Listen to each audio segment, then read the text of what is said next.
The Convention. Tales from a Revolution, Massachusetts. Written by Lars D.H. Hedbor. Narrated by Shamaan Casey. Dedication. For Jen, with gratitude for her patience. Chapter 1. Arthur Leary bent and picked another stone out of the mud where the farmer's plow had revealed it, tossing it onto the sledge that he pulled behind himself. Where the rocks all came from, he could not imagine, as it seemed impossible that there could be any left. The tidy rock walls bounding the field in which he labored seemed to bear witness to the removal of what must have been tons of stone from just this section of muddy soil. Thinking of the weight of the stone in the walls already only made the sledge seem heavier as he yanked it into motion again.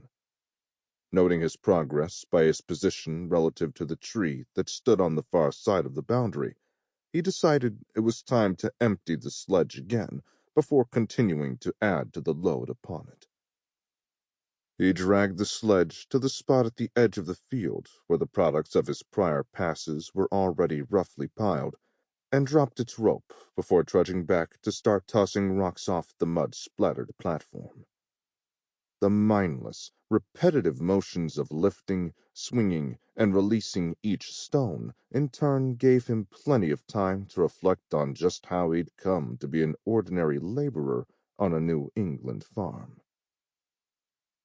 Answering the call of His Majesty's Army recruiter had seemed sensible enough.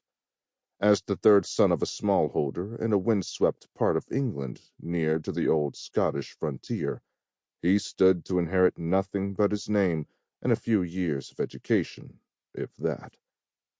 In contrast, service in the army offered him steady employment and the possibility of returning home covered in glory for acts of heroism and daring.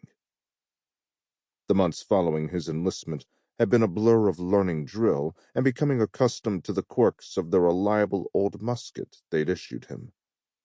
But he kept up with the pace of firing, clearing, and making ready that his superiors demanded of him, perhaps too well. One evening, he was pulled aside by his sergeant, a man whose face was marked by the pox, and whose teeth gave ample evidence of being ready for the dentist's extractor. "The lieutenant says you're to be appointed to the rank of corporal. Mostly, it just means that the officers will hold you responsible for not only your own conduct, but that of your men as well." Sample complete. Ready to continue?